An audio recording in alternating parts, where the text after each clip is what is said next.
welcome. My name is Janet. I am working through the King James's Bible. I'm in Genesis and on chapter 41 and 42 today. Just the two chapters today because they're quite large ones.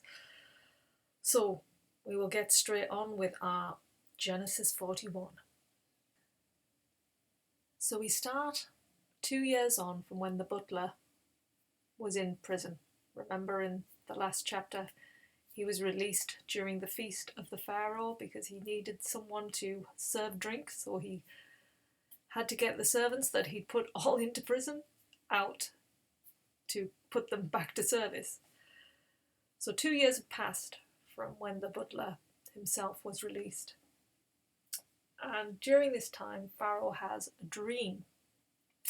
And this dream is a vivid dream. He dreams of 7 large cows, muscular, healthy cows, coming out of the water and eating the reeds from the River Nile. And as he sees these cows, he sees another 7. These are ugly and skinny cows, but they start eating the larger cows, eating them until there is nothing left. And at that point, Pharaoh wakes up and he's in shock. What's he just dreamed about? Oh my goodness, it was so real. And he goes back to sleep and he has a second dream. And in this dream, he sees 7 healthy grains in this stalk, growing in a single stalk. And then after them follow another 7 grains. They grow up, but they get scorched by the hot winds, scorch them. And after this, these dried ones end up swallowing up all the healthy, moist ones. And he wakes up again. Pharaoh, these dreams have been so vivid and real. Felt like he was there. It was like, oh.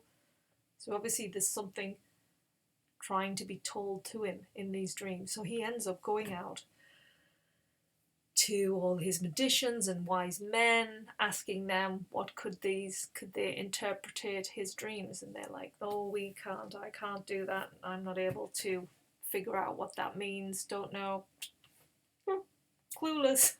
So his butler ends up speaking to him and saying, look, I remember when you threw all your servants, you were mad at them, you put them all in prison. Well, I was in there, and when I was in there, I had a very vivid dream too. And this guy named Joseph, he said I was going to get out and that I would be serving you wine. And look, that's exactly what happened. So Pharaoh thinks, right, get me that Joseph, bring him to me. So he calls for him, and Joseph cleans himself up, has a shave, and then meets up with the Pharaoh. And he says, I hear that you've been able to interpret dreams. And he said, well, no, it's not me. It's the Lord in which I worship. He's the one who has the ability. So Pharaoh decides to tell him his dream. So he tells him his 2 dreams, and Joseph prays to God and asks for some accurate answers regarding what these 2 dreams must mean. And so he gets his answer, and then he expresses this to Pharaoh, and he said, both dreams have the same meaning. You're going to have 7 years of great abundance will come to Egypt. There will be not enough to store. There'll be so much food, it will just be abundant. But then 7 years later, a famine will come, and the whole land for 7 years, there'll be nothing. It'll devastate everything, and the times of abundance will just be a distant memory. And so in saying these to Pharaoh, Joseph says, but, if you find a wise man quickly who would take 1/5 of the harvest during the abundant years as a tax, all the food tax should be kept in cities. That's what you could do with it. Keep it all in the cities and saved until it was needed during the famine. That's what I'd do, he said. That's what. And Pharaoh says, look, it's obvious that you have a great connection with the Lord God. You're connected there. You're able to see things that no one else can, and that is a great idea. Tell you what, I'm going to make you second in command to me. Second in command of all of Egypt, because you are the man for the job. So, as this second in command, I want you to marry Osinoth, daughter of the priests,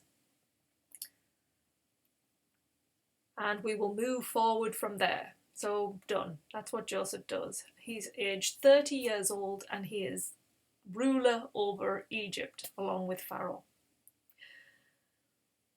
So, as Joseph has always done in all of his work, very efficient, he goes out throughout the land and he ensures that the storage bins are built and filled with grain, all this abundance that's coming in all of the cities. He goes around and makes sure it's all filled.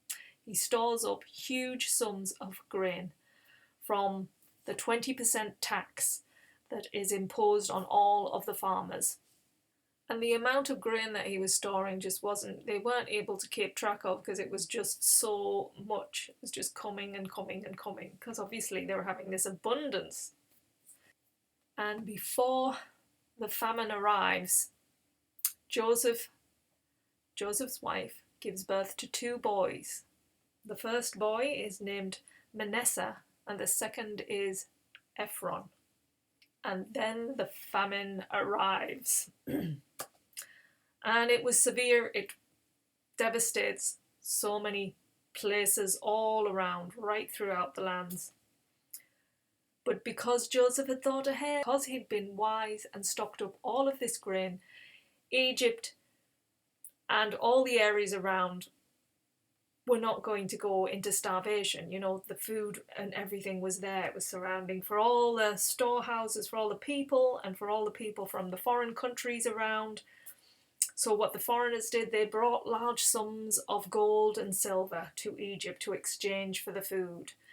And in doing this, this is how Egypt became so wealthy. And that ends chapter 41. What a tale to be told. From Joseph being in prison to ruling Egypt and creating so much abundance in a time of famine. How amazing is that? Let's see what happens in the following chapter, 42. So in chapter 42, this is when Joseph's brothers, you remember the ones that actually sold him to the Egyptians? They come to Egypt. So let's see how this pans out.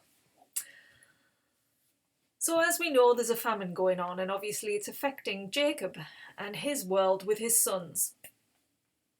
And Jacob says to the boys, okay guys, you need to go to Egypt. That's where all the food is. Here's some silver, take this with you and go get some food. And he asked all of them to go bar Benjamin, because obviously he'd already lost his favourite son, Joseph, and Benjamin was the next in line through his wife Rachel, who he loved so much, so he was not going to let him go at any cost. So off the rest of the brothers go. They go to the land of plenty, Egypt. And when Joseph's brothers arrived, he recognised them straight away. Obviously the brothers didn't recognise him because he's the governor of Egypt. But he recognised them and they were bowing down to him. And it reminded him straight away of the dreams that he had. He knew this was coming. There was those vivid dreams that he had, and all the dreams Joseph has been involved in have ended up coming true. And this is just another one of those realizations. So here they are bowing down to him. And he decides he's not going to let on that he knows who they are. And instead he treats them really harshly. He starts accusing them, saying that they're spies. And they protest, no, we're not spies, we're not this. And he said, I don't believe you. I do not believe you. You are spies and you're going to jail. So Joseph threw them all in jail. They were in for 3 nights while he was deciding on his plan. And initially he was going to keep all of them there, bar one, but this time he changed his mind. He started to feel, because they were there for 3 days in the prison, he started to feel kind of guilty that they're his brothers, and I guess he doesn't want to be as evil as they've been to him, so he decides he's going to let them all go bar one. So when he comes to them after these 3 days, he tells them that. He says, okay, you can all go apart from one of you. All go back and bring Benjamin back with you.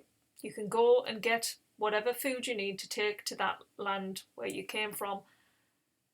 So go do that, and then you can go on your way. And they start arguing, the brothers, during this time, like, oh gosh, before they go off to buy the food, they're sort of like, we're cursed, this is because of what we did to Joseph, he begged us, he said to us, don't do this, and we didn't listen, this is all, this is why we're being cursed. And this really upset Joseph. He didn't let on, but he went privately and he gets upset, and then clears himself off and pulls himself together, and he orders for Simon, which is the brother who is the one to be left behind.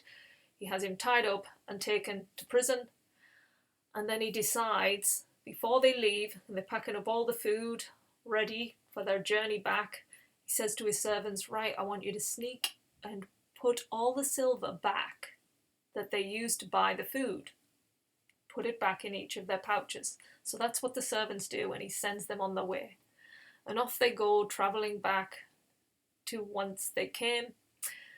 And during that journey, they stop off and have a sleep, and one of the brothers ends up opening his pouch and seeing all the silver in there, and he's just totally shocked, like, oh my goodness, like, what's this? And then as the other brothers get back, they all realise that the silver is all there, so they tell their father Jacob what's happened, and they're like, we went to Egypt, the governor was there, he thought we were spies, and he's ended up, he's taken Simon, put him in prison, and we have to bring now Benjamin back with us to free Simon. So that's what we need to do. Jacob's like, no, you're not doing that, no way, you've already, like, my greatest son Joseph's gone. He says, and now you've gone and got Simon locked up. He's like, no, there's no way I'm letting you take Benjamin. And Reuben sort of pipes up and says, look, you can slay 2 of us if we do not bring back Benjamin with us. We will surely do it. Please, Dad, please, come on. No, he says, there's no way you're taking Benjamin, my last son, to Rachel, because that will be an early grave for me. There's no way you're doing it. And that is it. No more. I'm not saying any more about it. That is it. And that ends chapter 42. So there we are, a twisting tale.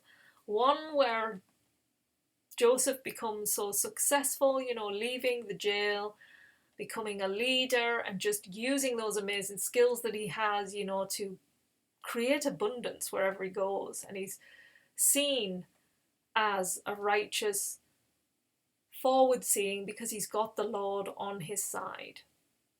And so in doing that, and we fly into the next chapter, which is his brothers coming, and it's their turn to repent, really, for what they have done. It's like, but it's brought about in a way that life just brings back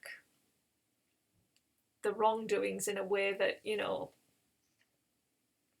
so they end up having to bow down to their brother unknowingly. They don't know. I wonder if they would have done it if they'd have known, because he was such a powerful, they would have had to, but you wonder if there would have been more persuasion or trying to use their brotherly connection to twist him to maybe, not do what he did. But anyway, the tale is that, if you stay on the right path, things work out.